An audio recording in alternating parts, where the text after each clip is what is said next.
ধর্মের নামে বহু ধরনের মতবাদ প্রচলিত।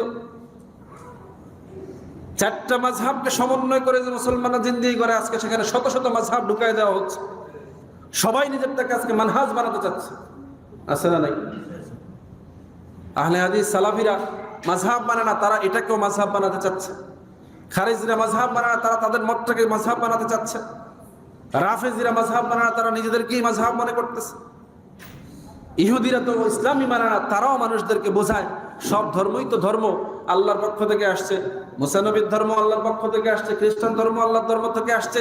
কিতাব নাজিল হয়েছে তো অসুবিধা কি? আপনারাও একটা ধর্ম পেয়েছেন, অসুবিধা কি? আমরা আমাদেরটা বিশ্বাস করি, আমরাও আল্লাহর ধর্ম মানি, আপনারাও আপনাদেরটা বিশ্বাস করেন, আপনারাও আল্লাহর ধর্ম মানেন। কত সুন্দর কথা না? কিন্তু ঈমান থাকবে? মুহাম্মদুর রাসূলুল্লাহ আসার পরে, কোরআন নাজিল হওয়ার পরে সমস্ত কিতাব ব্যান্ড করে দেয়া হয়েছে, সমস্ত নবীদের নবুয়তকে স্থগিত করে দেয়া হয়েছে। এই ধর্ম আসার পরে, নবীজির দাওয়াতের পরে সমস্ত উম্মতের জন্য দায়িত্ব কালেমা পড়া, লা ইলাহা ইল্লাল্লাহু মুহাম্মাদুর রাসূলুল্লাহ। নাইলে সকল নবীদের কালিমাই ছিল লা ইলাহা ইল্লাল্লাহ আদম সফিউল্লাহ, লা ইলাহা ইল্লাল্লাহ মুসা কালিমুল্লাহ, লা ইলাহা ইল্লাল্লাহ ঈসা রূহুল্লাহ, লা ইলাহা ইল্লাল্লাহ ইব্রাহিম খলিলুল্লাহ। কার সাথে লা ইলাহা ইল্লাল্লাহ ছিল না? সবার সাথেই ছিল, কিন্তু যখন এই নাম যুক্ত হয়েছে ওই নবীর, ওই নবুয়তকে স্বীকার করা হয়েছে। সুতরাং মুহাম্মদুর রাসূলুল্লাহকে যখন স্বীকার করা হয়েছে, এই লা ইলাহা ইল্লাল্লাহ। আজকের সমাজে মানুষ কি মনে করে? আপনি যত দয়া করবেন ভাববে যে এদের কোনো ক্ষমতা নাই, এতে কিছু না, ঠিক না? মুহাম্মদুর রাসূলুল্লাহ ছিলেন না, আল্লাহ বলছেন যে মুহাম্মদ সবার উপরে দয়া করেছে, রহমত হিসেবে এসেছে। এর মানে এই নয় যে সে আমার নবী না, এর মানে এই সে চূড়ান্ত ক্ষমতার মালিক হয়েও আমি আল্লাহর রবুবিয়তকে স্বীকৃতি দিয়ে আমার রহমানিয়ত থেকে রহম নিয়ে সে মানুষের উপরে ইহসান করেছে বলে সুবহানাল্লাহ। সেই নবীর উম্মত হয়ে আমরা যখন মানুষকে দয়া দেখাই, সহনশীল আচরণ করি, কথাবার্তা যখন নরম করে বলি, তখন লোকেরা আমাদেরকে আন্ডার এস্টিমেট করে, আমাদেরকে ভুল বুঝে, মানুষকে বোঝায় আরে এতে গো সালান নাই, কি নাই?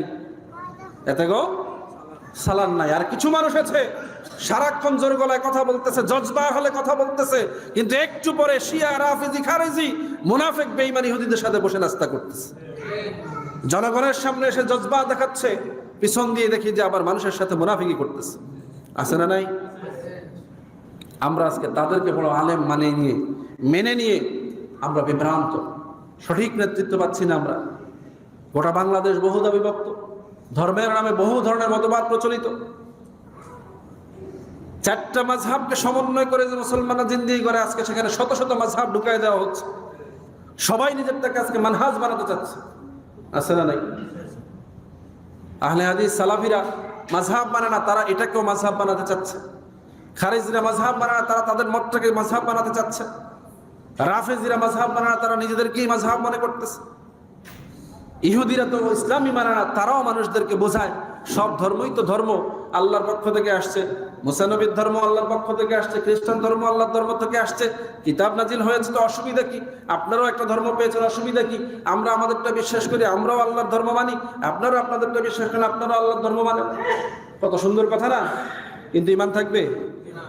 মুহাম্মদুর রাসূলুল্লাহ আসার পরে, কোরআন নাজিল হওয়ার পরে সমস্ত কিতাব ব্যান্ড করে দেয়া হয়েছে, সমস্ত নবীদের নবুয়তকে স্থগিত করে দেয়া হয়েছে।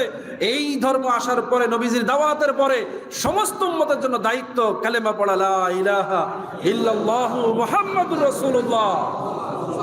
নাইলে সকল নবীদের কালিমাই ছিল লা ইলাহা ইল্লাল্লাহ আদম সফিউল্লাহ, লা ইলাহা ইল্লাল্লাহ মুসা কালিমুল্লাহ, লা ইলাহা ইল্লাল্লাহ ঈসা রূহুল্লাহ, লা ইলাহা ইল্লাল্লাহ ইব্রাহিম খলিলুল্লাহ। কার সাথে লা ইলাহা ইল্লাল্লাহ ছিল না? সবার সাথেই ছিল, কিন্তু যখন এই নাম যুক্ত হয়েছে ওই নবীর, ওই নবুয়তকে স্বীকার করা হয়েছে। সুতরাং মুহাম্মদুর রাসূলুল্লাহকে যখন স্বীকার করা হয়েছে, এই লা ইলাহা ইল্লাল্লাহ হচ্ছে শেষ নবীর দাওয়াত, এই ইসলাম হচ্ছে শেষ নবীর ইসলাম, এটাই হচ্ছে ইন্নাদ-দীনা ইনদাল্লাহিল ইসলাম বলে সুবহানাল্লাহ। এই সূক্ষ্ম বুঝ